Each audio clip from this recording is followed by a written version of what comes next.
Sering banget kan? Dibilang, hayo, jangan bengong, nanti kesambet. Atau mikirin apa sih?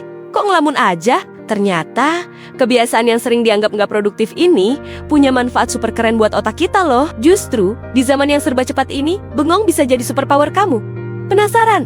Yuk, kita bongkar rahasia di balik bengong yang bikin kamu makin cerdas. Jadi gini, pas kita lagi bengong atau ngelamun, otak kita tuh nggak bener-bener mati gaya. Sebaliknya, ada satu jaringan di otak yang namanya Default Mode Network, atau kita sebut aja DMN, yang justru lagi aktif-aktifnya. Anggap aja DMN ini kayak mode autopilot kreatif otak kamu. Saat kamu nggak fokus sama kerjaan di depan mata, DMN ini langsung ambil alih, jalan-jalan ke masa lalu, mikirin masa depan, sampai menghubungkan ide yang tadinya nggak nyambung sama sekali. Nah, manfaat pertama dari si DMN yang lagi aktif ini adalah kreativitas kamu bisa meledak. Pernah nggak sih lagi ngopi santai atau liatin awan, tiba-tiba dapat ide brilian buat tugas atau solusi masalah yang dari kemarin bikin pusing? Itu dia kerjaannya si DMN.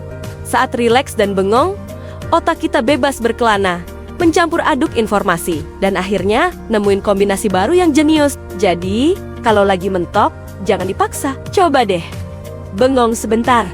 Kasih otak kamu ruang buat berkreasi. Manfaat kedua, bengong itu penting banget buat memproses memori. Seharian ini kita kan dibombardir informasi terus-terusan, dari notif HP, email kerjaan, sampai gosip terbaru. Kapan otaknya sempat nyortir semua itu? Ya pas kita lagi bengong, momen diam ini ngasih kesempatan buat otak kita buat mindahin informasi dari memori jangka pendek ke jangka panjang. Ibaratnya kayak lagi ngerapin file di komputer, biar nggak berantakan dan gampang dicari lagi nanti. Makanya, bengong itu bukan buang-buang waktu, tapi investasi buat ingatan yang lebih tajam. Selanjutnya yang ketiga, bengong itu bisa bikin kita lebih kenal sama diri sendiri. Loh, kok bisa? Karena pas ngelamun, kita sering banget mikirin hal-hal personal. Apa ya cita-cita gue sebenarnya? Kenapa ya kemarin gue ngomong gitu? Momen refleksi diri ini penting banget buat tentuin tujuan hidup dan bikin kita lebih sadar sama perasaan kita. Ini yang disebut self-reflection. Jadi, lewat bengong, kita bisa lebih paham apa yang benar-benar penting buat kita, bukan cuma ikut-ikutan tren atau kata orang lain. Manfaat keempat, dan ini favorit saya, bengong itu adalah cara paling gampang buat istirahat mental. Otak kita tuh kayak otot, kalau dipaksa kerja non-stop, pasti capek, dan akhirnya performanya turun. Bengong itu kayak tombol pause buat otak. Dengan ngasih jeda sejenak, kita bisa ngurangin stres, nge-recharge energi mental, dan pas balik kerja lagi, fokus kita jadi jauh lebih baik. Ini bukan malas, ya, tapi strategi cerdas buat kerja lebih efektif. Namanya juga strategi rest. Keren kan? Jadi, gimana caranya biar bisa bengong dengan produktif? Gampang banget. Nggak perlu jadwal khusus atau meditasi yang ribet.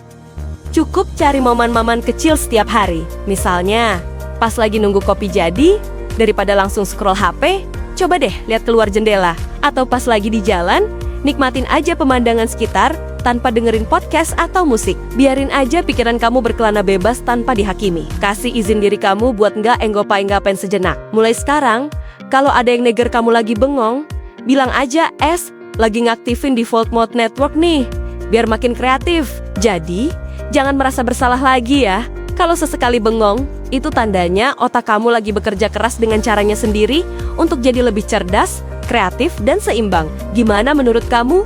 Pernah dapat ide keren pas lagi bengong? Coba deh share pengalaman kamu di kolom komentar ya. Jangan lupa like video ini kalau kamu merasa ini bermanfaat, dan subscribe biar kita bisa bongkar mitos-mitos seru lainnya bareng-bareng. Terima kasih sudah nonton, sampai jumpa di video selanjutnya.